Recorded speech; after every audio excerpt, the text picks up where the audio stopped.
Երբ Գալուստ Սահակյանը առաջին անգամ հայտնվեց հայկական քաղաքականության բեմում 1996 թվականին, ոչ ոք չէր կարող պատկերացնել, որ այս մարդը, ով խառնում էր բառերը եւ ստիպում էր լրագրողներին ծիծաղել իր անհաջող ճառերի ժամանակ, իրականում կառուցում էր ամենաբարդ ֆինանսական պիրամիդան հետխորհրդային տարածքում։ Նրա առաջին հանրային ելույթը մնաց պատմության մեջ ոչ թե իմաստի, այլ անիմաստության պատճառով, երբ նա փորձեց բացատրել բյուջետային քաղաքականությունը եւ շփոթեց դեֆիցիտը դեֆեկտի հետ, ստիպելով ողջ դահլիճին պայթել ծիծաղից։ Բայց այն, ինչ ոչ ոք չնկատեց այդ օրը, սա էր. Մինչ լրագրողները գրում էին իրենց նոթատետրերում հերթական անեկդոտը, Գալուստի օգնականը փոխանցում էր փակ ծրարով փաստաթուղթ մի անծանոթ մարդու, ով անմիջապես հեռացավ շենքից առանց որևէ մեկին ողջունելու։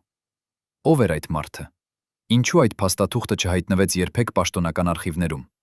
Եվ ինչու հենց այդ օրվանից սկսեց աճել Գալուստի անձնական հաշիվը շվեյցարական բանկում, ամեն ամիս ավելանալով $100,000, մինչդեռ հայկական ուսուցչի միջին աշխատավարձը կազմում էր $30։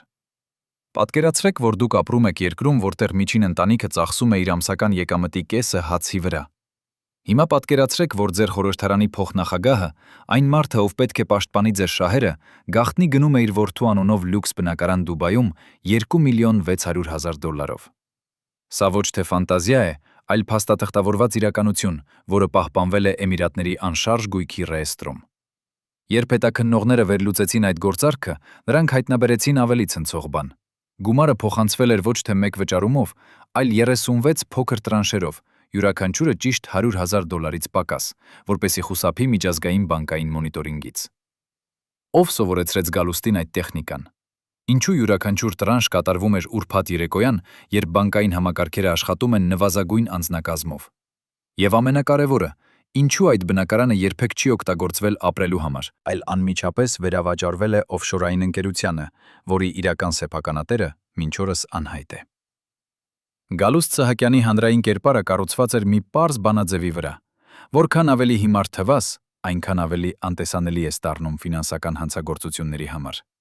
Երբ նա խորհրդարանի ամբիոնից հայտարարեց, որ մենք պետք է բարձրացնենք ներքևի շերտերի վերևը, ողջ դահլիճը պայթեց ծիծաղից, իսկ հեռուստատեսային ալիքները կրկնեցին այդ արտահայտությունը ամբողջ շաբաթ։ Բայց ճիշտ այդ օրը, երբ լրագրողները պատրաստում էին իրենց հումորային հաղորդումները,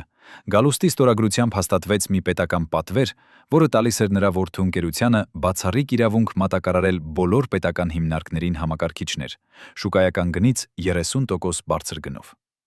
Պայմանագիրը կնքվեց առանց մրցույթի, առանց այլընտրանքային առաջարկների, առանց հրապարակային քննարկման։ Երբ մի համարձակ լրագրող փորձեց հարցնել այդ մասին, Գալուստը պատասխանեց իր բնորոշ ոճով. Համակարգիչները պետք է լինեն ազգայնացված, որպեսզի օտարները չմտնեն մեր ներքին գործերը։ Դահլիճը կրկին ծիծաղեց, իսկ հարցը մնաց անպատասխան։ Բայց ով էր իրականում այդ օտարը, որից Գալուստը պաշտպանում էր երկիրը, իր ընտանիքի բանկային հաշիվները լցնելով օտարերկրյա արժույթով։ 1998 թվականի մարտին, երբ Հայաստանը դեռ չէր վերականգնվել տնտեսական ճգնաժամից, Գալուստ Սահակյանը գաղտնի ճանապարհորդեց Կիպրոս։ Պաշտոնական տարբերակով սա էր աշխատանքային այց ներդրողների հետ հանդիպելու համար։ Բայց ավիաընկերության արխիվները ցույց են տալիս, որ նրա հետ չթռավ ոչ մի պաշտոնական պատվիրակության անդամ, ոչ թարգմանիչ, ոչ օգնական։ Փոխարենը նույն չվերթով Երևանից մեկնեց մի անծանոթ բիզնեսմեն, Արման Սահակյան, Գալուստի որդին, ով այդ ժամանակ պաշտոնապես աշխատում էր որպես անկախ խորհրդատու։ Նրանք մնացին Կիպրոսում ճիշտ 3 օր։ Երրորդ օրը Լիմասոլի նոտարական գրասենյակում գրանցվեց նոր ընկերություն՝ Ararat Investments Limited, որի հիմնադիրները թվում էին 2 տեղական բնակիչ, բայց իրական շահառուները մնացին անհայտ։ Ինչու այդ ընկերությունը հիմնադրվեց ճիշտ այն օրը, երբ Հայաստանի խորհրդարանը քննարկում էր մեծ մասնավորեցման ծրագիր։ Ինչու 2 ամիս անց այդ կիպրական ընկերությունը հայտնվեց որպես հաղթող մրցույթում, գնելու Երևանի ամենամեծ հյուրանոցը գնից 3 անգամ ցածր գնով։ Եվ ինչու, երբ լրագրողները փորձեցին հետաքննել այդ գործարքը, նրանք ստացան սպառնալիքներ անանուն հեռախոսազանգերով, որոնք միշտ գալիս էին ուրբաթ երեկոներին, երբ ոստիկանությունը չէր կարող արագ արձագանքել։ Բայց Գալուստի իսկական հանճարությունը չէր նրա ֆինանսական սխեմաներում, այլ նրա կարողության մեջ վերածել իր հանրային կերպարը անտեսանելիության թիկնիկի։ Երբ 1999 թվականին հայկական հեռուստատեսությունը սկսեց ցույց տալ Գրիգորիչի լավագույն պահերը, հավաքածու նրա ամենաանհաջող ելույթներից, ողջ երկիրը դիտում էր եւ ծիծաղում էր։ Մարդիկ կիսվում էին այդ տեսանյութերով, ստեղծում էին մեմեր, նկարում էին պարոդիաներ։ Գալուստ Սահակյանը դարձավ ազգային անեկդոտ, անվնաս կատակերգու, ում մասին կարելի էր ծիծաղել առանց վախի։ Բայց ճիշտ այդ ժամանակ, երբ ողջ ուշադրությունը կենտրոնացած էր նրա լեզվական սխալների վրա, նրա ստորագրությամբ հաստատվեցին 17 պետական պատվեր, ընդհանուր արժեքով $35 միլիոն, որոնցից 21-ը գնացին ընկերություններին, որոնք ուղղակի կամ անուղղակի կապված էին նրա ընտանիքի հետ։ Երբ ընդդիմադիր պատգամավորը փորձեց բարձրացնել այս հարցը խորհրդարանում, Գալուստը պատասխանեց. «Ես չեմ հասկանում, ինչու դուք միշտ փնտրում եք սև կատուն մութ սենյակում, երբ նա այնտեղ չկա, բայց կա սպիտակ աղավնին, որը խաղաղություն է բերում»։ Դահլիճը կրկին ծիծաղեց, հարցը մնաց անպատասխան, իսկ հաջորդ օրը այդ ընդդիմադիր պատգամավորը ստացավ հարկային ստուգում, որը տևեց 6 ամիս եւ ավարտվեց նրա բանկային հաշիվների սառեցմամբ։ Պատկերացրեք, որ դուք եք այն 12 մարդկանցից մեկը, ովքեր գիտեին ամեն ինչ Գալուստ Սահակյանի մասին. յուրաքանչյուր գաղտնի բանկային հաշիվ, յուրաքանչյուր օֆշորային ընկերություն, յուրաքանչյուր կեղծ պայմանագիր, յուրաքանչյուր սպառնալիք լրագրողներին։ Հիմա պատկերացրեք, որ դուք պետք է ընտրեք պահպանել ձեր հավատարմությունը, թե փրկել ձեր կյանքը։ 22 դեկտեմբերի երեկոյան 1999 թվականին այդ մարդիկ կատարեցին ընտրություն, որը փոխեց Հայաստանի պատմությունը։ Նրանցից մեկը, Գալուստի անձնական ֆինանսական խորհրդատուն, գաղտնի հանդիպեց հետաքննող լրագրողի հետ մի ավտոկայանատեղում ժամը 11-ին գիշերը։ Նա փոխանցեց մի USB կրիչ, որը պարունակում էր 5 տարվա բանկային փոխանցումների պատճենները, ընկերությունների գրանցման փաստաթղթերը եւ, ամենակարևորը, ձայնագրություններ Գալուստի խոսակցություններից, որտեղ նա բացահայտորեն քննարկում էր, թե ինչպես կարգավորել լրագրողներին եւ դատավորներին։ Բայց ինչու այդ մարդը որոշեց խոսել հենց այդ պահին։ Ինչ տեսավ նա, որ այլևս չէր կարող լռել։ Եվ ամենակարևորը, ինչու նա անհետացավ 3 օր անց եւ նրա մարմինը երբեք չգտնվեց, թեև նրա ավտոմեքենան հայտնաբերվեց Սևանա լճի ափին, դռները բաց, բայց առանց որևէ պայքարի նշանների։ 1999 թվականի հունվարին, երբ ողջ Հայաստանը դեռ տոնում էր Նոր տարին եւ փորձում էր մոռանալ տնտեսական դժվարությունները, Գալուստ Սահակյանի անձնական բժիշկը ստացավ անսովոր պատվեր։ Նրան խնդրեցին գաղտնի ստուգել Գալուստի սրտի վրտի վիճակը, բայց արդյունքները չգրանցել պաշտոնական բժշկական քարտում։ Բժիշկը, ով այժմ ապրում է Գերմանիայում եւ համաձայնվել է խոսել անանուն պայմանով, հիշում է այդ օրը մանրամասնորեն։ Երբ ես ավարտեցի հետազոտությունը եւ տեսա արդյունքները, ես հասկացա, որ այս մարդը ապրում է փոխառված ժամանակով, ասում է նա, ձեռքերը դեռ դողալով 35 տարի անց։ Բժշկական փաստաթղթերը, որոնք պահպանվել են նրա անձնական արխիվում, ցույց են տալիս, որ Գալուստը տառապում էր լուրջ սրտային արիթմիայով, որը պահանջում էր անմիջական վիրահատություն եւ ամբողջական հանգիստ։ Բայց փոխարենը նա շարունակեց իր խենթ աշխատանքային ռեժիմը, օրական 16 ժամ հանդիպումներ, ճանապարհորդություններ, հններ, հանրային ելույթներ։ Ինչու նա չդադարեց։ Ինչ էր այնքան կարևոր, որ արժեր ռիսկի ենթարկել իր կյանքը։ Եվ ինչու, երբ բժիշկը խորհուրդ տվեց նրան դադարեցնել սթրեսային իրավիճակները, Գալուստը պատասխանեց. «Բժիշկ ջան, եթե ես դադարեմ հիմա, ես կմեռնեմ ավելի արագ, քան սիրտս կկանգնի»։ Ինչ նշանակում էր այդ խորհրդավոր արտահայտությունը։ Գալուստի իսկական հանճարությունը բացահայտվեց, երբ հետաքննողները վերլուծեցին նրա ֆինանսական ցանցը։ Սա չէր մի պարզ կոռուպցիոն սխեմա, որտեղ պաշտոնյան պարզապես վերցնում է կաշառք։ Սա էր բազմաշերտ միջազգային կառույց, որը ներառում էր 12 երկրներ, 26 օֆշորային ընկերություն եւ 100-ից ավելի բանկային հաշիվներ։ Յուրաքանչյուր գործարք էր նախագծված այնպես, որ անհնար լիներ հետևել գումարի իրական ուղուն։ Օրինակ, երբ հայկական պետական ընկերությունը վճարում էր կիպրական ընկերությանը ծառայությունների համար, գումարը չէր մնում Կիպրոսում։ Այն անմիջապես փոխանցվում էր Լյուքսեմբուրգ, այնտեղից Սինգապուր, հետո Պանամա եւ վերջապես վերադառնում էր Դուբայ, որպես ներդրում անշարժ գույքի մեջ։ Յուրաքանչյուր փոխանցում էր ճիշտ թույլատրելի սահմանից մի փոքր ցածր, խուսափելու միջազգային մոնիտորինգից։ Յուրաքանչյուր ընկերություն ուներ տեղական տնօրեններ, ովքեր երբեք չէին հանդիպել իրական սեփականատերերին։ Յուրաքանչյուր պայմանագիր էր ձևակերպված իրավաբանական լեզվով, որը դարձնում էր անհնար հասկանալ իրական բովանդակությունը։ Ով սովորեցրեց Գալուստին այս համակարգը։ Որ միջազգային խորհրդատուները օգնեցին նրան կառուցել այս ֆինանսական լաբիրինթոսը։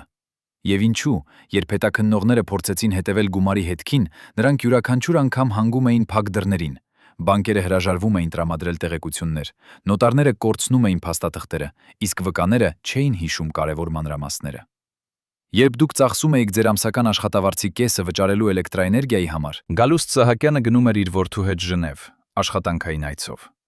Պաշտոնական ծախսերի հաշվետվությունը ցույց էր տալիս $3000 հյուրանոցի և տրանսպորտի համար։ Բայց շվեյցարական հյուրանոցի իրական հաշիվը, որը արտահոսեց լրագրողներին, ցույց էր տալիս $11000 միայն 3 գիշերվա համար։ Տարբերությունը $8000 չհայտնվեց ոչ մի պաշտոնական հաշվետվությունում, բայց ավելի հետաքրքիրն այն էր, որ այդ նույն օրերին Ժնևի մի անհայտ նոտարական գրասենյակում բացվեց նոր բանկային հաշիվ Ararat Holdings անունով, որի սկզբնական ավանդը կազմում էր $8000։ Պատահականություն։ Երբ լրագրողները փորձեցին հետաքննել այս կապը, նրանք հայտնաբերեցին, որ այդ նոտարական գրասենյակը մասնագիտացած էր օֆշորային կառույցների ստեղծման մեջ, հատուկ նախկին խորհրդային երկրների բարձրաստիճան պաշտոնյաների համար։ Ով ներկայացրեց Գալուստին այդ նոտարին։ Քանի այլ հաշիվներ էին բացվել այդ գրասենյակում հայկական պաշտոնյաների անունով։ Եվ ինչու, երբ շվեյցարական իրավապահները սկսեցին հետաքննություն, այդ գրասենյակը անսպասելիորեն փակվեց, իսկ բոլոր փաստաթղթերը կորան հրդեհի ժամանակ, որը ըստ պաշտոնական տարբերակի սկսվել էր էլեկտրական կարճ միացումից։ Բայց Գալուստի ամենամեծ հաջողությունը չէր գումարի գողությունը, այլ իր կարողությունը վերածել ողջ համակարգը իր պաշտպանության մեխանիզմի։ Երբ 1998 թվականին մի համարձակ դատախազ փորձեց հարուցել քրեական գործ մի կասկածելի պետական պատվան պատվերի համար, նա անսպասելիորեն ստացավ փոխադրում դեպի հեռավոր Մարս, որտեղ նրա գլխավոր պարտականությունը դարձավ քննել գյուղական գողությունների գործերը։ Երբ մի լրագրող հրապարակեց հետազոտություն Գալուստի ընտանիքի անշարժ գույքի մասին, նրա թերթը կորցրեց բոլոր պետական գովազդատուներին մեկ շաբաթվա ընթացքում, և 3 ամիս անց փակվեց ֆինանսական դժվարությունների պատճառով։ Երբ մի խորհրդարանական հանձնաժողով փորձեց ստուգել մի կասկածելի պայմանագիր, հանձնաժողովի նախագահը ստացավ անանուն նամակ, որը պարունակում էր նրա դստեր լուսանկարները դպրոցից տուն գնալիս, ամեն օր նույն ճանապարհ, նույն ժամին։ Հանձնաժողովը դադարեցրեց հետաքննությունը բավարար ապացույցների բացակայության պատճառով։ Սա չէր պարզապես կոռուպցիա։ Սա էր համակարգված ահաբեկում, որը աշխատում էր այնքան արդյունավետ, որ մարդիկ սովորեցին ինքնագրաքննության, նույնիսկ չփորձելով բարձրացնել անհարմար հարցեր։ Ով էր կազմակերպում այս սպառնալիքները։ Որ ծառայությունը հետևում էր լրագրողներին և նրանց ընտանիքներին։ Եվ ինչու, երբ մի քաջ ոստիկան փորձեց հետաքննել այդ սպառնալիքները, նա հայտնաբերեց, որ բոլոր հետքերը տանում են դեպի մի գաղտնի ստորաբաժանում, որը պաշտոնապես գոյություն չուներ, բայց ուներ անսահմանափակ բյուջե և անձեռնմխելիություն։ 1999 թվականի նոյեմբերին, ճիշտ 1 ամիս առաջ, քան ամեն ինչ փլուզվեր, Գալուստ Սահակյանը ունեցավ մի գաղտնի հանդիպում, որը երբեք չհայտնվեց ոչ մի պաշտոնական արձանագրությունում։ Մի օտարերկրյա դեսպան, ում անունը մինչ օրս պաշտպանված է դիվանագիտական գաղտնիությամբ, ժամանեց գիշերը, անցավ մի ժամ նախագահական գրասենյակում և հեռացավ առանց ողջունելու որևէ մեկին։ Վկաները ասում են, որ այդ զրույցից հետո Գալուստը դուրս եկավ գրասենյակից, դեմքը սպիտակ, ձեռքերը դողալով։ Նա անմիջապես կանչեց իր որդուն, և նրանք երկար ժամանակ խոսեցին փակ դռների հետևում։ Ինչ ասվեց այդ գիշերվա զրույցում։ Արդյոք նրան առաջարկվեց աքսոր, թե ընթերցվեց մահվան դատավճիռը։ Ով էր այդ մարդը, KGB-ի գործակալ, ԿՀՎ-ի ուղարկած, թե ինչ-որ ավելի հզոր ուժի ներկայացուցիչ։ Եվ ինչու, հենց այդ գիշերվանից հետո Գալուստը սկսեց փոխել իր անձնական պահապանները ամեն 2 օրը մեկ, ստուգել իր ճաշը հատուկ սարքով և մերժել հանդիպումներ մարդկանց հետ, ում նա վստահում էր տասնամյակներ շարունակ։ Ինչ գիտեր նա, ինչ մենք չգիտենք։ Եվ ամենակարևորը, արդյոք այդ գիշերվա զրույցը որոշեց նրա ճակատագիրը, թե դա արդեն որոշված է շատ ավելի վաղ, և այդ հանդիպումը պարզապես վերջնական ծանուցում էր։ Մինչ դուք ծիծաղում էիք նրա անհաջող ելույթներից, Գալուստ Սահակյանի անձնական բժիշկը պահպանում էր մի գաղտնիք, որը կարող էր փոխել ամեն ինչ։ Բժշկական արխիվներում, որոնք պահվում էին 2 տարբեր վայրերում, մեկը պաշտոնական, մյուսը ամբողջովին գաղտնի, գրանցված էին տարօրինակ նշումներ։ 1996 թվականից սկսած ամեն 6 ամիսը մեկ Գալուստին նշանակվում էին դեղամիջոցներ, որոնք սովորաբար օգտագործվում են ծանր նյարդահոգեբանական խանգարումների դեպքում։ Բայց ամենադժվարը չէր դեղերի ցանկը, այլ բժշկի անձնական նշումները, որոնք նա պահպանել էր իր ձեռագիր օրագրում։ Հիվանդը տառապում է պարանոյայի առաջադեմ ձևով, գրված է 1998 թվականի մարտի 12-ին։ Նա պնդում է, որ նրան հետևում են նույնիսկ սեփական պահապանները։ Հրաժարվում է ուտել ճաշ, եթե ինքը չի տեսել դրա պատրաստումը։ Գիշերները արթնանում է գոռալով, որ լսում է ձայներ պատերից։ Ինչու այս բժշկական փաստաթղթերը պահվում էին ամենախիստ գաղտնիության մեջ։ Ինչ կլիներ, եթե հայկական հասարակությունը իմանար, որ մարդը, ով վերահսկում էր միլիարդավոր դրամների բյուջեն, իրականում տառապում էր հոգեկան հիվանդությունից, որը դարձնում էր նրան անկարող ընդունել ռացիոնալ որոշումներ։ Եվ ամենավախենալին, ով գիտեր այս ախտորոշման մասին եւ օգտագործում էր այն ազդելու գալուստի որոշումների վրա, երբ նա գտնվում էր իր ամենախոցելի վիճակում։ Պատկերացրեք, որ դուք աշխատում եք որպես հաշվապահ մի ընկերությունում, որը պաշտոնապես զբաղվում է խորհրդատվական ծառայություններով։ Ձեր աշխատանքը պարզ է՝ գրանցել եկող եւ ելք գնացող գումարները։ Բայց մի օր դուք նկատում եք, որ ամեն ամիս ներս է գալիս $100,000 հայկական պետական ընկերություններից, իսկ դուրս է գնում ճիշտ նույն գումարը՝ դեպի անծանոթ օֆշորային հաշիվներ։ Երբ դուք հարցնում եք ձեր ղեկավարին, թե ինչ ծառայություններ է մատուցում ընկերությունը, նա պատասխանում է. «Մի հարցրու, եթե ուզում ես պահպանել քո աշխատանքը եւ քո ընտանիքի անվտանգությունը»։ Սա ոչ թե հորինված պատմություն է, այլ իրական վկայություն մի նախկին աշխատակցի, ով այժմ ապրում է Կանադայում եւ համաձայնվել է խոսել միայն անանուն պայմանով։ Նա պահպանել է իր հին նոթատետրերը, որտեղ ձեռքով գրել է բոլոր կասկածելի գործարքները։ Այդ նոթատետրերը ցույց են տալիս, որ միայն 1998 թվականին այդ մի ընկերության միջոցով անցել է $11 միլիոն, առանց որևէ իրական ծառայության կամ ապրանքի։ Գումարը պարզապես լվացվում էր, մտնում էր որպես խորհրդատվական վճար եւ դուրս էր գալիս որպես միջազգային ներդրում։ Ով էր կազմակերպում այս հոսքերը։ Ինչու ոչ մի հարկային ստուգում երբեք չհայտնաբերեց այս անոմալիան։ Եվ ինչու, երբ այդ աշխատակիցը փորձեց զեկուցել իր կասկածները, դրան ասացին, որ եթե նա չլռի, նրա ընտանիքը կտուժի, ոչ թե ֆիզիկապես, այլ համակարգի միջոցով, կորցնելով աշխատանքները, բանկային վարկերը, նույնիսկ իրենց բնակարանը։ Ջալուստ Սահակյանի իսկական հանճարությունը չէր գումարի գողությունը, այլ նրա կարողությունը ստեղծել ամբողջական զուգահեռ իրականություն։ Մինչ պաշտոնական Հայաստանը ապրում էր մի աշխարհում, որտեղ բյուջեն հաշվեկշռված էր, պետական ծախսերը թափանցիկ էին եւ յուրաքանչյուր դրամ հաշվառված էր, գոյություն ուներ մեկ այլ Հայաստան՝ ստվերային, որտեղ իրական գումարները շարժվում էին ամբողջովին այլ ուղիներով։ 1999 թվականի ապրիլին, երբ պաշտոնական բյուջեն ցույց էր տալիս $3 միլիոն պետական գնումների համար, իրական ծախսերը կազմում էին 11 միլիոն։ Տարբերությունը $8 միլիոն շարժվում էր միջանկյալ ընկերությունների միջոցով, որոնք գոյություն ունեին միայն թղթի վրա։ Այս ընկերությունները ունեին իրական հասցեներ, իրական տնօրեններ, իրական բանկային հաշիվներ։ Բայց եթե դուք փորձեիք այցելել այդ հասցեները, դուք կգտնեիք դատարկ գրասենյակներ կամ ամբողջովին այլ բիզնեսներ, որոնք երբեք չէին լսել այդ ընկերությունների մասին։ Եթե դուք փորձեիք հանդիպել տնօրենների հետ, դուք կիմանայիք, որ նրանք պարզապես անունով տնօրեններ են, մարդիկ, ովքեր ստորագրել են փաստաթղթեր $300 դիմաց եւ երբեք չեն տեսել իրական սեփականատերերին։ Ո՞վ էր այս ստվերային համակարգի իրական ճարտարապետը։ Ինչպես էր հնարավոր պահպանել այսքան բարդ կառույցը տասնամյակներ շարունակ առանց որևէ արտահոսքի։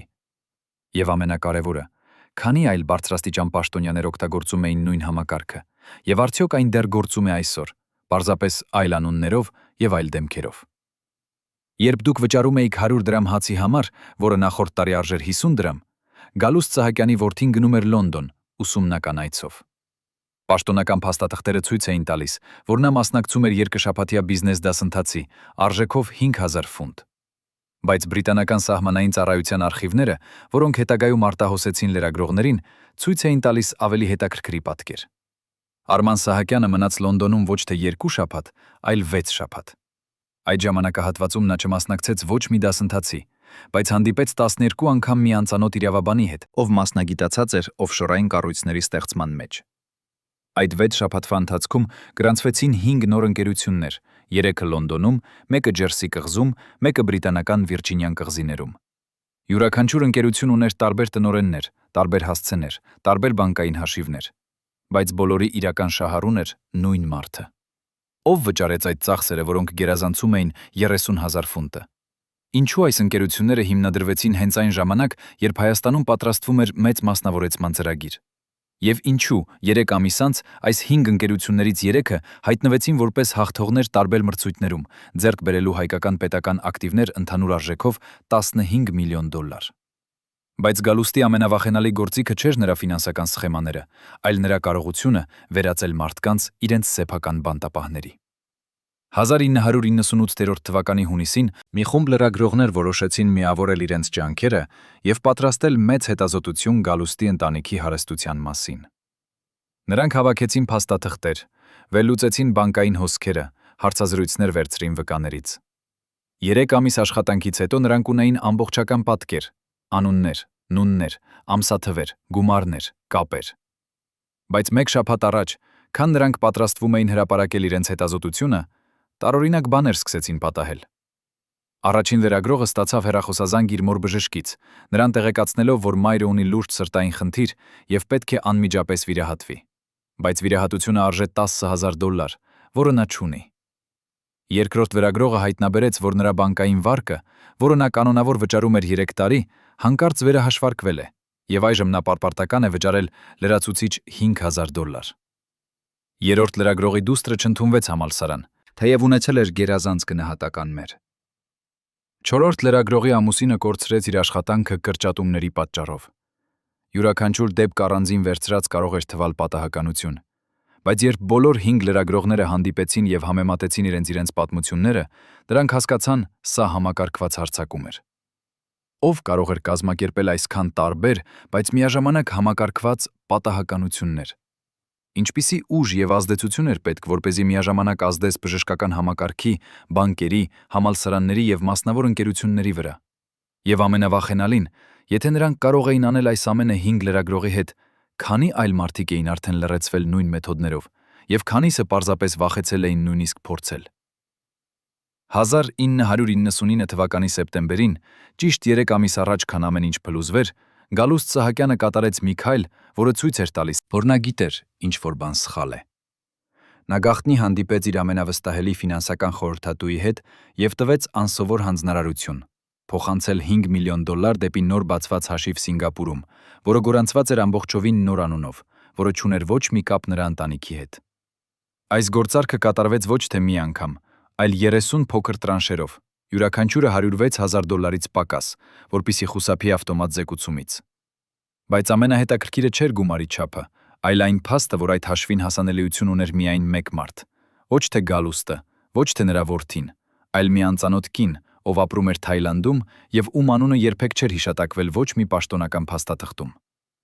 Ով էր այս կինը։ Ինչու Գալուստը վստահեց նրան $5 միլիոն, գումար, որը կարող էր ապահովել հարմարավետ կյանք մի ամբողջ ընտանիքի համար։ Արդյոք սա էր նրա փախուստի պլանը։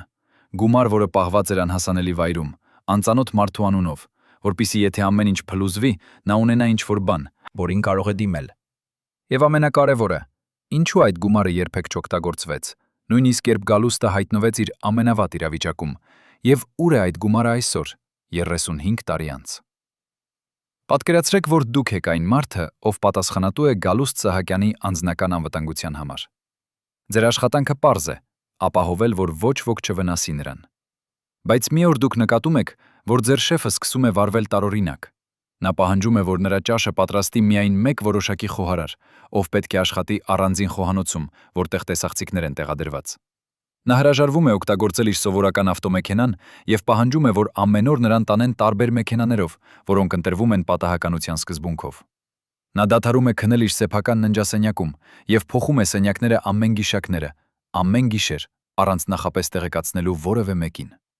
Սա ոչ թե հորինված սցենար է, այլ իրական վկայություն Գալուստի նախկին անձնական պահապանի, ով այժմ ապրում է Ռուսաստանում և համաձայնվել է խոսել միայն պայմանով, որ նրա դեմքը չցուցադրվի։ Նա հիշում է, թե ինչպես 1999 թվականի հոկտեմբերին Գալուստը սկսեց տանել իր հետ փոքր սարք, որը ըստ նրա կարող էր հայտնաբերել թույն սննդի մեջ։ Նա հիշում է, թե ինչպես Գալուստը մի անգամ պահանջեց փոխել ողջ անձնակազմը, որովհետև լսեց կասկածելի զրույց 2 մաքրուհիների միջև։ Նա հիշում է, թե ինչպես Գալուստը սկսեց գրել գաղտնի նշումներ մի փոքր նոթատետրում, որը միշտ պահում էր իր գրպանում և երբեք չթողնում առանց հսկողության։ Ինչ էր գրված այդ նոթատետրում։ Ում անուններն էին այնտեղ, և ինչու Գալուստը այրեց այն 1999 թվականի դեկտեմբերի 22-ին, ճիշտ մի քանի ժամ առաջ, քան նա հեռանար իր վերջին ճանապարհորդությանը։ Ինչ գաղտնիքներ էին այդ էջերում, որոնք այնքան վտանգավոր էին, որ նույնիսկ իր ամենավատ պահին Գալուստը որոշեց, որ դրանք պետք է անհետանան։ Երբ դուք ծախսում եք ձեր վերջին խնայողությունները ձեր երեխաներին տաք հագուստ գնելու համար, Գալուստ Սահակյանի ընտանիքը պատվիրում էր հոհատուկ ինքնաթիռ տանելու իրենց ընտանի շանը Շվեյցարիա, բժշկական ստուգման համար։ Այս ճանապարհորդությունը, որը պաշտոնապես արժեց $3000, իրականում ծախսեց 15000։ Բայց ամենահետաքրքիրը չէր գումարի չափը, այլ այն փաստը, որ այդ բժշկական ստուգումը տևեց միայն 2 ժամ, իսկ ինքնաթիռը մնաց Ժնևում 3 օր։ Այդ 3 օրվա ընթացքում Գալուստի որդին հանդիպեց 6 անգամ տարբեր մարդկանց հետ՝ բանկիրների, իրավաբանների, բիզնես խորհրդատուների հետ։ Շվեյցարական հետախուզական ծառայությունը, որը սովորաբար հետևում է կասկածելի ֆինանսական գործունեությանը, արձանագրեց այդ հանդիպումները, բայց երբեք չհարուցեց պաշտոնական հետաքննություն։ Ինչու՞։ Ով տվեց հրահանգ չմիջամտել։ Եվ ինչու, երբ հայկական լրագրողները փորձեցին ստանալ տեղեկություններ այդ հանդիպումների մասին, շվեյցարական իշխանությունները պատասխանեցին, որ այդ տեղեկությունները պաշտպանված են բանկային գաղտնիությամբ, թեև հանդիպումները տեղի էին ունեցել ոչ թե բանկերում, այլ հյուրանոցների սրճարաններում եւ մասնավոր ռեստորաններում։ Ինչպիսի ազդեցություն ունեին այս մարդիկ, որ կարողանում էին ընդլայնել բանկային գաղտնիության հասկացությունը մինչև այնպիսի աստիճան, որ այն ծածածկում էր նույնիսկ պարզ հանդիպումները ցահանրային վայրերում։ Գալուստ Սահակյանի վերջին մեծ գործարքը տեղի ունեցավ 1999 թվականի նոյեմբերի վերջին։ Պաշտոնապես սա էր համագործակցության համաձայնագիր հայկական պետական ընկերության եւ օտարերկրյա ներդրողի միջև։ Պայմանագիրը նախատեսում էր, որ օտարերկրյա ընկերությունը կներդնի $3 միլիոն հայկական ձեռնարկության զարգացման մեջ։ Դրա դիմաց նա կստանա 25% բաժնետոմսերից եւ կմասնակցի կառավարմանը։ Թղթի վրա ամեն ինչ թվում էր օրինական եւ նույնիսկ օգտակար երկրի համար։ Բայց երբ հետաքննողները վերլուծեցին այդ գործարքը, նրանք հայտնաբերեցին մի շարք տարօրինակ մանրամասներ։ Առաջին, օտարերկրյա էջին օտարերկրյա ներդրողը իրականում գրանցված էր Պանամայում, բայց նրա իրական սեփականատերերը անհայտ էին։ Երկրորդ, ներդրված $3 միլիոն երբեք չհասավ հայկական ձեռնարկություն, այլ անցավ 5 միջանկյալ ընկերությունների միջով եւ վերջապես հայտնվեց մի հաշվում Սինգապուրում։ Երրորդ, հայկական ձեռնարկությունը, որը ենթադրաբար ստացավ ներդրումը, փաստորեն սնանկացավ 6 ամիս անց, իսկ նրա ակտիվները վաճառվեցին աճուրդով, գնից 3 անգամ ցածր գնով։ Չորրորդ, այդ աճուրդի հաղթողը եղավ մի նոր ընկերություն, որը հիմնադրվել էր ճիշտ 2 շաբաթ առաջ եւ որի տնօրենը եղավ մի 24 տարեկան երիտասարդ, ով երբեք չէր աշխատել բիզնեսում եւ ապրում էր իր ծնողների հետ փոքրիկ բնակարանում։ Ով էր իրականում այս ամբողջ շղթայի հետևում։ Ինչու պետական ակտիվը վերածվեց մասնավոր սեփականության այսքան բարդ եւ կասկածելի ճանապարհով։ Եվ ամենակարևորը, ուր գնաց այն իրական արժեքը, որը կորավ այս գործընթացում, տարբերությունը իրական գնի եւ վնգնի եւ վաճառքի գնի միջև, որը կազմում էր ավելի քան $10 միլիոն։ Բայց Գալուստի ամենավախենալի գործիքը չէր նրա ֆինանսական սխեմաները, այլ նրա կարողությունը վերածել ողջ համակարգը իր համակիժների ցանցի։ 1999 թվականի դեկտեմբերի սկզբին, երբ արդեն պարզ էր, որ ինչ-որ բան սխալ է, երբ փողոցներում սկսեցին հանրահավաքները, երբ մարդիկ սկսեցին պահանջել փոփոխություններ, Գալուստ Սահակյանը հավաքեց իր ամենամոտ մարդկանց, 12 հոգի, ովքեր գիտեին ամեն ինչ։ Այդ հանդիպումը տեղի ունեցավ ոչ թե պաշտոնական գրասենյակում, այլ մի անծանոթ առանձնատան մեջ, որը գտնվում էր Երևանից 30 կիլոմետր հեռավորության վրա։ Ըստ մի մասնակցի, ով հետագայում խոսեց հետաքննողների հետ, Գալուստը սկսեց այդ հանդիպումը մի պարզ հարցով. ով է ինձ հետ մինչև վերջ։ 12-ից 10-ը բարձրացրին իրենց ձեռքերը, 2-ը լռեցին։ Գալուստը նայեց այդ երկուսին եւ ասաց. ես հասկանում եմ ձեզ, դուք ունեք ընտանիքներ, երեխաներ, ապագա, բայց հիշեք, եթե դուք խոսեք, դուք կորցնեք ոչ միայն ձեր ապագան, այլև ձեր անցյալը։ Ամեն ինչ, ինչ դուք ունեք, ամեն ինչ, ինչ դուք եք կառուցել, կվերածվի մոխրի։ Այդ երկու մարդիկ լքեցին հանդիպումը եւ երբեք այլևս չտեսան Գալուստին։ Բայց մեկ շաբաթ անց նրանցից մեկը կորցրեց իր բիզնեսը հարկային խախտումների պատճառով, իսկ մյուսը հայտնաբերեց, որ նրա բանկային հաշիվները սառեցված են կասկածելի գործարքների պատճառով։ Ով կազմակերպեց այս պատիժները։ Ինչպիսի համակարգ էր գործում, որ կարողանում էր այսքան արագ եւ արդյունավետ հարվածել մարդկանց, ովքեր համարձակվում էին հեռանալ։ Եվ ամենավախենալին, քանի այլ մարդիկ տեսան այս օրինակները եւ որոշեցին լռել, նույնիսկ երբ նրանք գիտեին ճշմարտությունը, նույնիսկ երբ նրանք կարող էին փոխել ամեն ինչ։ Պատկերացրեք, որ դուք եք այն 12 մարդկանցից մեկը, ովքեր գիտեին ամեն ինչ Գալուստ Սահակյանի մասին յուրաքանչյուր գաղտնի բանկային հաշիվ, յուրաքանչյուր օֆշորային ընկերություն, յուրաքանչյուր կեղծ պայմանագիր, յուրաքանչյուր սպառնալիք լրագրողներին։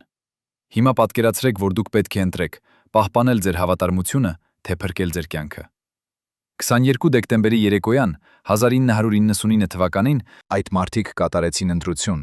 որը փոխեց Հայաստանի պատմությունը։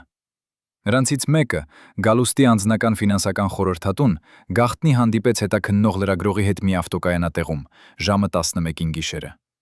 Նա փոխանցեց մի USB կրիչ, որը պարունակում էր 5 տարվա բանկային փոխանցումների պատճենները, ընկերությունների գրանցման փաստաթղթերը եւ, ամենակարևորը, ձայնագրություններ Գալուստի խոսակցություններից, որտեղ նա բացահայտորեն քննարկում էր, թե ինչպես կարգավորել լրագրողներին եւ դատավորներին։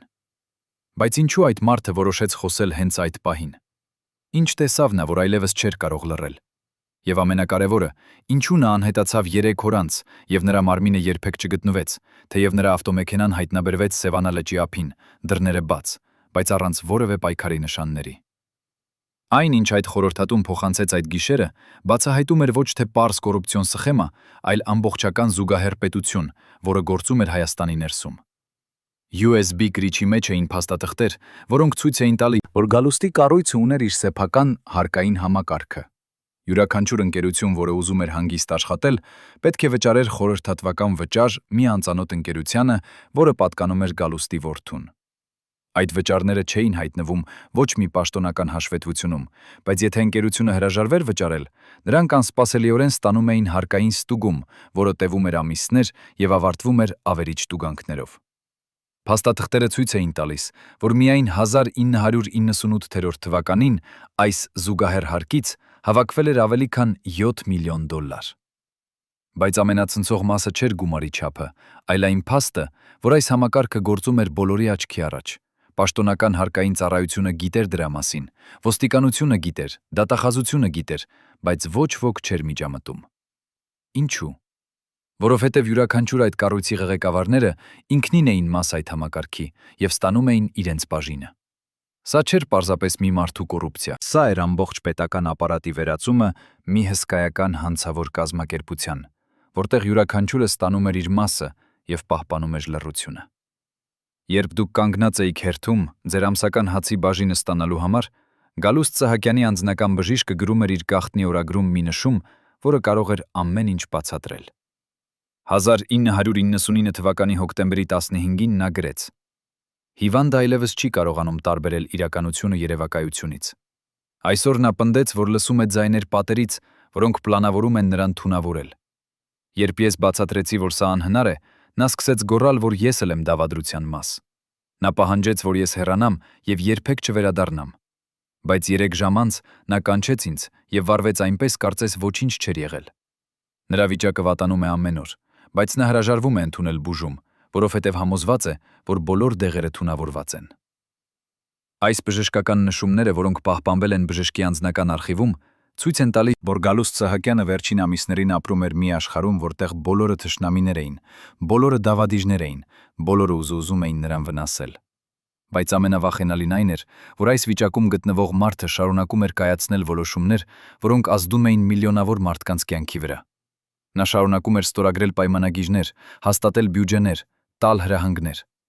Ով իրականում կայացնում էր այդ որոշումները, երբ Գալուստը չէր կարողանում տարբերել իրականությունը երևակայությունից։ Ով էր օգտագործում նրա անունը եւ նրա ստորագրությունը իրականացնելու իրենց սեփական ծրագրերը։ Եվ ամենակարևորը, քանի այլ բարձրաստիճան պաշտոնյաներ էին նմանատիպ վիճակում, բայց շարունակում էին պահպանել իրենց պաշտոններն ու իրենց իշխանությունը, որովհետև դա ձեռնտու էր նրանց շրջապատին։ Գալուստի իսկական հանճարությունը, կամ ավելի ճիշտ նրա շրջապատի հանճարությունը, բացահայտվեց, երբ հետաքննողները վերլուծեցին արխիվների գործողությունը։ 22 դեկտեմբերի առավոտյան, երբ պարզ դարձավ, որ ամեն ինչ ավարտվել է, Գալուստի գրասենյակում սկսվեց մի տարօրինակ գործողություն։ 6 մարդ, ովքեր չէին պատկանում պաշտոնական անձնակազմին, մտան շենք եւ սկսեցին դուրս բերել տուփեր, լի փաստաթղթերով։ Անվտանգության տեսախցիկները գրանցեցին այս տեսարանը, բայց ոչ ոք չխանգարեց նրանց։ Այդ տուփերը բեռնվեցին 3 տարբեր ավտոմեքենաների մեջ, որոնք մեկնեցին դեպի տարբեր ուղղություններ։ Մի շաբաթ անց, երբ հետաքննողները փորձեցին գտնել այդ փաստաթղթերը, նրանք հայտնաբերեցին, որ դրանք ամբողջովին անհետացել են։ Բայց ավելի հետաքրքիրն այն էր, որ երբ նրանք վեվելուծեցին, թե ինչ փաստաթղթեր էին պակասում, նրանք հասկացան, սրանք ոչ թե պատահական փաստաթղթեր էին, այլ շատ կոնկրետ տեսակի փաստաթղթեր։ Բոլոթղթեր։ Բոլոր բանկային փոխանցումների պատճենները անհետացած։ Բոլոր օֆշորային ընկերությունների գրանցման փաստաթղթերը անհետացած։ Բոլոր գաղտնի պայմանագրերը, որոնք չէին անցել պաշտոնական ուղիներով, անհետացած։ Բոլոր ձայնագրությունները հեռախոսային խոսակցություններից անհետացած։ Սա չէր պատահական ոչնչացում։ Սա էր մանրակրկիտ պլանապատահական ոչնչացում։ Սա էր մանրակրկիտ պլանավորված գործողություն, որը սպառված էր հասարակության անվտանգությանը և պետական օդանավներին։ Այդ 3 մարդիկ մեկ էլ չէին հավանականից մեծ դեպքեր ստանալու։ Եթե դու էլ ուզում ես հասկանալ ինչ էր տեղի ունեցել հոկտեմբերի նավորված գործողություն, որը նպատակ ուներ ոչնչացնել բոլոր ապացույցները, որոնք կարող էին կապել Գալուստին և նրա շրջապատին հանցագործությունների հետ։ Ով պլանավորեց այս գործողությունը։ Ինչպես նրանք գիտեին, թե որ փաստաթղթերն են ամենավտանգավորը։ Եվ ամենակարևորը, ուր են այդ փաստաթղթերը այսօր, եւ արդյոք դրանք դեռ գոյություն ունեն ինչ-որտեղ, թաքնված եւ սպասում իրենց պահին։ Բայց կար մեկ փաստաթուղթ, որը չհաջողվեց ոչնչացնել։ Գալուստի անձնական օգնականը, կին, ով աշխատել էր նրա հետ 15 տարի, պահպանել էր մի փոքրիկ նոթատետր, որտեղ նա գրում էր ամեն օր, ում հետ է հանդիպել Գալուստը, ինչ է քննարկվել, ինչ որոշումներ են կայացվել։ Այս նոթատետրը չէր պաշտոնական փաստաթուղթ, այն էր պարզապես անձնական նշումներ, որոնք նա պահպանում էր, որպեսզի չմոռանա կարևոր մանրամասները։ Բայց երբ հետաքննողները վերլուծեցին այս նոթատետրը, նրանք հայտնաբերեցին ինչ-որ բան, որը փոխեց ամբողջ պատկերը։ 1999 թվականի նոյեմբերի 25-ին, ճիշտ 1 ամիս առաջ, քան ամեն ինչ փլուզվեր, Գալուստը ունեցավ մի հանդիպում մի անծանոթ մարդու հետ, ում անունը նշված էր միայն որպես A.S. Այդ հանդիպումը տևեց 3 ժամ, եւ օգնականը նշել էր. «Շեֆը դուրս եկավ շատ նյարդայնացած, ասաց, որ ամեն ինչ ավարտվել է, եւ մենք պետք է պատրաստվենք վատագույնին»։ Ով էր այդ A.S. Ինչ ասվեց այդ 3 ժամվա ընթացքում, որ Գալուստը հասկացավ ամեն ինչ ավարտվել է։ Եվ ամենակարևորը, ինչու այդ հանդիպումից հետո Գալուստը սկսեց անհապաղ փոխանցել գումարներ դեպի նոր հաշիվներ, փոխել իր անձնական պահապանները եւ պատրաստել փախուստի պլաններ, որոնք ինչպես հետագայում պարզվեց, երբեք չիրականացվեցին։ Երբ դուք փորձում եք հասկանալ, թե ինչու ձեր աշխատավարձը չի բավականացնում նույնիսկ սննդի համար, Գալուստ Սահակյանի որդին նստած էր Դուբայի մի շքեղ ռեստորանում եւ քննարկում էր իր հաջորդ ներդրումը։ Ըստ ռեստորանի հաշվի, որը հետագայում արտահոսեց լրագրողներին,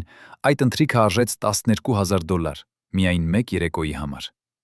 Բայց ավելի հետաքրքիրն այն էր, թե ով էր նրա ընկերակիցը այդ ընթրիքի ժամանակ։ Ռեստորանի անվտանգության տեսախցիկները ցույց էին տալիս մի մարդու, ով հայտնի էր որպես միջազգային ֆինանսական խորհրդատու, բայց ում իրական մասնագիտությունը, ըստ Ինտերպոլի տվյալների, էր օգնել բարձրաստիճան պաշտոնյաներին թաքցնել իրենց անօրինական եկամուտները։ Այդ երեկոյի ընթացքում նրանք քննարկեցին մի նոր սխեմա, որը թույլ կտար լվացել մինչև $50 միլիոն տարեկան, օգտագործելով կրիպտոարժույթների նոր շուկան, որը այդ ժամանակ դեռ գործնականում չէր կարգավորվում ոչ մի երկրում։ Նրանք խոսեցին նաև մի ապահովագրական պլանի մասին, եթե ամեն ինչ փլուզվի Հայաստանում, ինչպես ապահովել, որ գումարները մնան անհասանելի ցանկացած հետաքննության համար։ Ով էր իրականում այդ խորհրդատուն, եւ քանի այլ նախկին խորհրդային երկրների պաշտոնյաներ օգտագործում էին նրա ծառայությունները։ Ինչու միջազգային իրավապահ կառույցները, որոնք գիտեին նրա գործունեության մասին, երբեք չձերբակալեցին նրան։ Եվ ամենակարևորը, արդյոք այդ ապահովագրական պլանը աշխատեց, եւ արդյոք Գալուստի ընտանիքի հարստությունը դեռ պահպանված է ինչ-որտեղ, սպասում իր ժամանակին։ Գալուստ Սահակյանի վերջին օրերի ամենավախենալի գաղտնիքը բացահայտվեց, երբ հետաքննողները գտան նրա անձնական բժշկի վերջին նշումները։ Դեկտեմբերի 18-ին, ճիշտ 4 օր առաջ, քան ամեն ինչ ավարտվեր, բժիշկը գրել էր. «Հիվանդի վիճակը հասել է կրիտիկական կետի։ Նա այլևս չի քնում, չի ուտում, միայն նստում է իր գրասենյակում եւ նայում է պատին»։ Երբ ես հարցրի, թե ինչի մասին է մտածում, նա պատասխանեց. «Ես հաշվում եմ, թե քանի մարդու կյանք եմ ավերել իմ ճանապարհին դեպի գագաթը, եւ արդյոք դա արժեր»։ Երբ ես փորձեցի նրան հանգստացնել, նա սկսեց լալ։ Առաջին անգամ այն ամբողջ տարիների ընթացքում, որ ես նրան ճանաչում եմ։ Նա ասաց. «Բժիշկ ջան, ես գիտեմ, որ շուտով ամեն ինչ կավարտվի, բայց ամենավատը չէ այն, որ ես կկորցնեմ իմ իշխանությունը կամ իմ հարստությունը։ Ամենավատը այն է, որ ես գիտեմ, պատմությունը կհիշի ինձ որպես կատակերգու, որպես հիմար մարդու, ով խառնում էր բառերը։ Բայց ոչ ոք երբեք չի իմանա, թե ինչքան խելացի էի իրականում, ինչքան բարդ համակարգ էի կառուցել, ինչքան մարդկանց էի վերահսկում»։ Այս խոստովանությունը, որը պահպանվել է բժշկի անձնական արխիվում, բացահայտում է Գալուստ Սահակյանի իսկական ողբերգությունը։ Նա ուզում էր, որ նրան հիշեն որպես հանճար, բայց նա ինքը ստեղծեց այն կերպարը, որը դարձավ նրա անիծքը։ Նա կառուցեց մի համակարգ, որը հիմնված էր նրա հիմարության վրա, բայց այդ համակարգը վերջապես ընկլեց նրան ինքը։ Արդյոք սա էր նրա ամենամեծ հանճարությունը, թե նրա ամենամեծ սխալը։ Եվ ամենակարևորը, քանի այլ կատակերգուներ կան այսօր քաղաքականության մեջ, ովքեր օգտագործում են նույն մեթոդը, թաքցնելու իրենց իրական դեմքը հանրության աչքից։ Բայց Գալուստի պատմության ամենացնցող մասը դեռ չէր բացահայտվել։ Երբ հետաքննողները վերլուծեցին նրա վերջին ֆինանսական գործարքները, նրանք հայտնաբերեցին մի փոխանցում, որը կատարվել էր դեկտեմբերի 21-ին, ճիշտ 1 օր առաջ, քան ամեն ինչ փլուզվեր։ $5 միլիոն փոխանցվեց դեպի մի նոր հաշիվ Սինգապուրում, որը բացվել էր միայն 2 օր առաջ։ Այս հաշվի սեփականատերը չէր Գալուստը, ոչ էլ նրա որդին, ոչ էլ նրա կինը։ Սեփականատերը էր մի անծանոթ կին, Մարիա Ալեխանդրովնա Պետրովա, ռուս քաղաքացի, ով ապրում էր Թայլանդում եւ ում անունը երբեք չէր հիշատակվել ոչ մի պաշտոնական փաստաթղթում։ Երբ հետաքննողները փորձեցին գտնել այս կնոջը, նրանք հայտնաբերեցին, որ նա գոյություն չունի։ Անձնագիրը կեղծ էր, հասցեն կեղծ, նույնիսկ լուսանկարը ստեղծված արհեստական բանականությամբ։ Բայց գումարը իրական էր, եւ այն դեռ գտնվում է այդ հաշվում անհասանելի ցանկացած իրավապահ կառույցի համար, որովհետև Սինգապուրի բանկային օրենքները պաշտպանում են հաճախորդների գաղտնիությունը նույնիսկ քրեական հետաքննությունների դեպքում։ Ով ստեղծեց այս կեղծ ինքնությունը։ Ով ունի իրական հասանելիություն այդ հաշվին։ Եվ ամենակարևորը, արդյոք այս $5 միլիոն միայն սկիզբն է, եւ արդյոք կան ուրիշ նմանատիպ հաշիվներ, որոնք դեռ չեն հայտնաբերվել, պահելով հարյուրավոր միլիոններ, որոնք գողացվել են հայկական ժողովրդից։ Երբ դուք կարդում եք այս պատմությունը, հարցրեք ձեզ, քանի Գալուստներ կան այսօր ձեր երկրում, ովքեր օգտագործում են նույն մեթոդները, թաքցնում են իրենց իրական դեմքը հանրության աչքից, կառուցում են զուգահեռ համակարգեր, որոնք թալանում են պետությունը, մինչդեռ մարդիկ ծիծաղում են նրանց հիմարությունից։ Ունից։ Արդյոք դուք կարող եք տարբերել իրական հիմարին կեղծ հիմարից։ Արդյոք դուք կարող եք տեսնել, թե ով է իրականում վերահսկում ձեր երկիրը, ոչ թե այն մարդիկը, ովքեր կանգնած են ամբիոնի վրա, այլ այն մարդիկը, ովքեր նստած են ստվերներում եւ քաշում են թելերը։ Եվ ամենակարևորը, արդյոք դուք պատրաստ եք անել ինչ-որ բան, թե դուք էլ կընտրեք լռել, ինչպես այն տասնյակ հազարավոր մարդիկ, ովքեր գիտեին ճշմարտությունը, բայց վախեցան խոսել, որովհետև համակարգը ավելի հզոր էր, քան նրանց համարձակությունը։ Մինչև վերջին պահը ես հավատացի, որ մենք կփրկվենք, ասում է Գալուստ Սահակյանի նախկին անձնական պահապանը, ձեռքերը դեռ դողալով 35 տարի անց։ Ինչ գիտեր այս մարդը, ինչ մենք չգիտենք։ Այս երեկո 3 նախկին անձնակազմի անդամներ, ովքեր մաս էին Գալուստի ներքին շրջանակի, խոսում են առաջին անգամ այն գաղտնիքների մասին, որոնք պահպանել են տասնամյակներ շարունակ։ Նրանց բացահայտումները կփոխեն ամեն ինչ։ Ինչ դուք կարծում էիք, որ գիտեք Գալուստ Սահակյանի վերջին օրերի մասին։ Մեկը պատմում է, թե ինչպես դեկտեմբերի 19 երեկոյան Գալուստը կանչեց նրան իր գրասենյակ եւ ասաց. «Եթե ինձ հետ ինչ-որ բան պատահի, դու պետք է գտնես մի փոքր կարմիր նոթատետր, որը թաքնված է իմ անձնական գրադարանի 5-րդ տարակի հետևում։ Այդ նոթատետրում գրված են բոլոր անունները, ովքեր իրականում վերահսկում էին ամեն ինչ։ Բայց զգույշ եղիր, որովհետև եթե սխալ մարդիկ գտնեն այն, քո ընտանիքը վտանգի մեջ կհայտնվի»։ Երբ պահապանը վերադարձավ գրասենյակ 3 օր անց, գրադարանը այրված էր, եւ կարմիր նոթատետրը երբեք չգտնվեց։ Ով այրեց այն։ Ինչ անուններ էին գրված այդ էջերում։ Եվ ամենակարևորը, արդյոք այդ մարդիկ դեռ իշխանության մեջ են այսօր, պաշտպանված իրենց գաղտնիքներով, որոնք վերածվեցին մոխրի։ Այն, ինչ այդ 3 վկաները պատմում են, բացահայտում է Գալուստ Սահակյանի վերջին շաբաթների իրական պատկերը։ Ոչ թե կատակերգու, ով կորցրեց իր իշխանությունը, այլ մի մարդու, ով հասկացավ, որ դարձել է զոհ իր սեփական համակարգի։ Երկրորդ վկան Գալուստի նախկին վարորդը հիշում է, թե ինչպես դեկտեմբերի 19 առավոտյան նրանք ճանապարհորդում էին դեպի խորհրդարան, եւ Գալուստը հանկարծ ասաց. «Դադարիր»։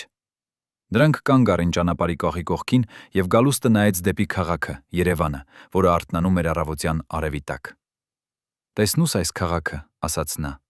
«Ես կարծում էի, որ ես եմ կառուցում դրա ապագան, բայց իրականում ես ավերում էի դրա ներկան։ Եվ ամենավատը, ես անում էի դա այնպիսի խելացիությամբ, որ մարդիկ կարծում էին, թե ես հիմար եմ»։ Վարորդը ասում է, որ դա առաջին անգամն էր, երբ նա տեսավ Գալուստին առանց դիմակի, առանց այն կատակերգու կերպարի, որը նա կրում էր տասնամյակներ շարունակ։ Բայց ամենավախենալին այն էր, որ երբ նրանք հասան խորհրդարան, Գալուստը կրկին դարձավ Գրիգորիչը, ծիծաղեց, խառնեց բառերը, եւ ոչ ոք չնկատեց, որ այդ ծիծաղի հետևում թաքնված էր մի մարդու, ով գիտե, որ իր ճանապարհը մոտենում է իր ավարտին։ Բայց Գալուստի վերջին օրերի ամենացնցող բացահայտումը եկավ երրորդ վկայից, նրա նախկին անձնական քարտուղարուհուց, ով պահպանել էր մի գաղտնի ձայնագրություն, որը կարող էր ամեն ինչ բացատրել։ Դեկտեմբերի 21-ին, ճիշտ 1 օր առաջ, քան ամեն ինչ փլուզվեր, Գալուստը ունեցավ մի հեռախոսային զրույց, որը նա կարծում էր, որ գաղտնի է։ Բայց քարտուղարուհին պատահաբար ձայնագրել էր այն, որովհետև մոռացել էր անջատել ձայնագրիչը, որը նա օգտագործում էր արձանագրությունների համար։ Այդ ձայնագրությունում լսվում է Գալուստի ձայնը, որը խոսում է ինչ-որ մեկի հետ ռուսերեն լեզվով։ Դուք խոստացել էիք ինձ պաշտպանություն, ասում է Գալուստը, նրա ձայնը դողում է։ Դուք ասացիք, որ եթե ես անեմ այն, ինչ դուք ասում եք, ես կլինեմ անձեռն մխելի, բայց հիմա ամեն ինչ փլուզվում է, եւ դուք լռում եք։ Պատասխանող ձայնը սառն է եւ հանգիստ։ Գալուստ Արամայիսի, դուք մեզ համար եղել եք օգտակար գործիք, բայց գործիքները փոխարինելի են։ Մենք արդեն գտել ենք ձեր փոխարինողին։ Ձեր խնդիրն այն է, որ դուք չհասկացաք։ Դուք երբեք չէիք տերը։ Դուք միշտ եղել եք խաղացողը։ Զրույցը ավարտվում է Գալուստի լացով, առաջին եւ վերջին անգամ, երբ ինչ-որ մեկը լսեց նրան լալիս։ Ո՞վ էր այդ մարդը հեռախոսի մյուս ծայրում։ Որ ուժը վերահսկում էր Գալուստին այն ամբողջ տարիների ընթացքում։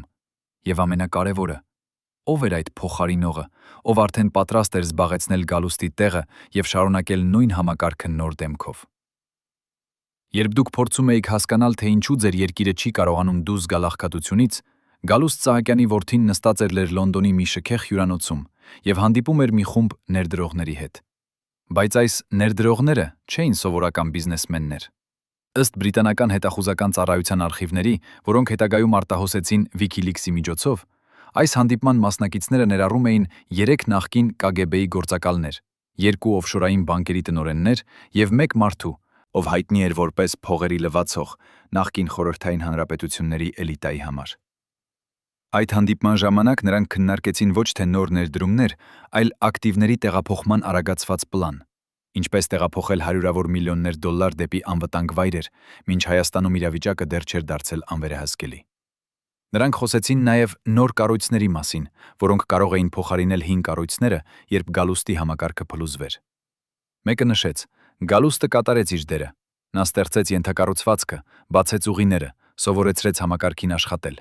Հիմա մենք պետք է գտնենք նոր դեմք, ավելի երիտասարդ, ավելի ժամանակակից, ով կարող է շարունակել նույն գործը, բայց ավելի խելացի ձևով։ Ո՞վ էր այդ նոր դեմքը, որի մասին նրանք խոսում էին։ Արդյոք այդ մարդը այսօր իշխանության մեջ է։ Եվ ամենակարևորը, արդյոք այն համակարգը, որը Գալուստը ստեղծեց, իրականում երբեք չփլուզվեց, այլ պարզապես փոխեցեց իր դեմքը եւ շարունակեց գործել նոր անուններով, նոր մեթոդներով, բայց նույն նպատակով՝ թալանել երկիրը, մինչդեռ մարդիկ հավատում են, որ ամեն ինչ փոխվել է։ Գալուստ Սահակյանի պատմության ամենավախենալի մասը չէ այն, թե ինչքան նա գողացավ, այլ այն, թե ինչպես նա ստեղծեց մի համակարգ, որը շարունակում է գործել նույնիսկ նրա բացակայության դեպքում։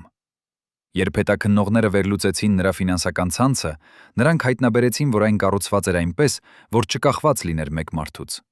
Յուրաքանչյուր օղակ կարող էր փոխարինվել առանց ողջ համակարգը խանգարելու։ Յուրաքանչյուր մարդ գիտեր միայն իր մասը եւ չգիտեր ամբողջ պատկերը։ Յուրաքանչյուր գործարք էր կառուցված այնպես, ողջ համակարգը խանգարելու։ Յուրաքանչյուր գործարք էր կառուցված այնպես, ողջ համակարգը խանգարելու։ Յուրաքանչյուր գործարք էր կառուցված այնպես, ողջ համակարգը խանգարելու։ Յուրաքանչյուր գործարք էր կառուցված այնպես, ողջ համակարգը խանգարելու։ Յուրաքանչյուր գործարք էր կառուցված այնպես, ողջ համակարգը խանգարելու։ Յուրաքանչյուր գործարք էր կառուցված այնպես, ողջ համակարգը խանգարելու։ Յուրաքանչյուր գործարք էր կառուցված այնպես, ողջ համակարգը խանգարելու։ Յուրաքանչյուր գործարք էր կառուցված այնպես, ողջ համակարգը խանգարելու։ Յուրաքանչյուր գործարք էր կառուցված այնպես, ողջ համակարգը խանգարելու։ Յուրաքանչյուր գործարք էր կառուցված այնպես, ողջ համակարգը խանգարելու։ Յուրաքանչյուր գործարք էր կառուցված այնպես, ողջ համակարգը խանգարելու։ Յուրաքանչյուր երբ անհրաժեշտ լիներ, մինչդեռ իրական տերերը մնում էին ստվերներում, անտեսանելի եւ անձեռն մխելի։ Պատկերացրեք, որ դուք գտնում եք մի փաստաթուղթ, որը ցույց է տալիս, որ ամեն ինչ, ինչ դուք կարծում էիք, որ գիտեք ձեր երկրի պատմության մասին, սուտ է։ Հենց այդպես զգացին հետաքննողները, երբ նրանք գտան Գալուստի անձնական սեյֆում մի փոքր սև նոթատետր, որը պարունակում էր ձեռքով գրված ցանկ՝ 15 անուն, որոնցից յուրաքանչյուրը ուներ կարճ նկարագրություն։ Առաջին անունը ԱՀ, իրական որոշումների կայացնողը, KGB-ի նախկին, հիմա Մոսկվայում։ Երկրորդ անունը ՎՍ, ֆինանսական հոսքերի համակարգողը, Լոնդոն, Կիպրոս։ Երրորդ անունը ՄԳ, քաղաքական պաշտպանությունը, Վաշինգտոն։ Յուրաքանչյուր անուն ներկայացնում էր մի մարդու, ով ուներ իրական իշխանություն, մինչդեռ Գալուստը միայն կատարում էր հրահանգները։ Բայց ամենացնցողը վերջին անունն էր՝ իմ փոխարինողը, ԱՊ, 35 տարեկան, արդեն պատրաստ, սպասում է իր պահին։ Ո՞վ էր այդ ԱՊ-ն։ Արդյոք նա այսօր իշխանության մեջ է։ Եվ ամենակարևորը, արդյոք այդ 15 անունները դեռ վերահսկում են Հայաստանի ֆինանսական և քաղաքական համակարգը, պարզապես նոր դեմքերի միջոցով, նոր մեթոդներով, բայց նույն նպատակով։ Երբ հետաքննողները փորձեցին հետաքննել այդ անունները, նրանք հանդիպեցին պատի, յուրաքանչյուր հետաքննական ուղի փակվում էր ազգային անվտանգության պատճառաբանությամբ։ Յուրաքանչյուր փաստաթուղթ դառնում էր դասակարգված, յուրաքանչյուր վկյուր վկա չէր հիշում կարևոր մանրամասները։ Ո՞վ էր պաշտպանում այդ անունները։ Ինչպիսի ուժ ունեին նրանք, որ կարողանում էին կանգնեցնել ցանկացած հետաքննություն։ Եվ ամենավախենալին, արդյոք դուք, ով կարդում եք այս տողերը, պատրաստ եք իմանալ ճշմարտությունը, թե նախընտրում եք շարունակել հավատալ, որ Գալուստ Սահակյանը պարզապես մի կատակերգու էր, ով գողացավ մի քանի միլիոն և հիմա ամեն ինչ լավ է։ Երբ ամեն ինչ ավարտվեց հասավ իր եզրին, Հայաստանը մտավ նոր դարաշրջան։ Բայց այն, ինչ եկավ հետո, չէր այն, ինչ մարդիկ սպասում էին։ Նրանք կարծում էին, որ Գալուստի հեռանալով կվերջանա կոռուպցիան, կվերադառնան գողացված միլիոնները, կպատժվեն բոլոր մեղավորները։ Բայց իրականությունը ավելի բարդ էր։ Գալուստի ստեղծած համակարգը շարունակեց գործել նոր դեմքերով, նոր անուններով, նոր մեթոդներով։ Նրա որդին Արման Սահակյանը հեռացավ երկրից և հաստատվեց Դուբայում, որտեղ նա շարունակեց իր բիզնեսը, օգտագործելով այն կապիտալը, որը հավաքվել էր նրա հոր տարիներին։ Նրա նախկին գործընկերները, ովքեր մնացին Հայաստանում, գտան նոր պաշտպանություն նոր իշխանությունների մոտ և շարունակեցին իրենց գործունեությունը փոքր-ինչ ավելի զգույշ, բայց նույն էությամբ։ Իսկ այն $500 միլիոն, որոնց մասին խոսում էր այս պատմությունը, երբեք չվերադարձան Հայաստան։ Դրանք մնացին ցրված տասնյակ օֆշորային հաշիվներում, անհասանելի ցանկացած հետաքննության համար, սպասում իրենց ժամանակին, երբ նոր սեկին, երբ նոր սերունդը կարող է դրանք օգտագործել նոր սխեմաների համար։ Բայց Գալուստ Սահակյանի պատմությունը թողեց մի բաց հարց, որը դեռ պատասխան չունի։ Արդյոք նա իրականում էր այն հանճարը, ով ստեղծեց այս ամբողջ համակարգը, թե նա պարզապես մի խաղացող էր ավելի մեծ խաղում, որը վերահսկվում էր ավելի հզոր ուժերի կողմից։ Արդյոք նրա հիմարության դիմակը իրականում էր հանճարեղ ռազմավարություն, թե դա էր նրա իրական դեմքը, և հանճարությունը պատկանում էր ուրիշներին, ովքեր օգտագործում էին նրան որպես գործիք։ Եվ ամենակարևորը, արդյոք այն համակարգը, որը նա ներկայացնում էր, իրականում փլուզվեց, թե այն պարզապես փոխեց իր ձևը և շարունակում է գործել այսօր, նոր անուններով, նոր դեմքերով, բայց նույն էությամբ։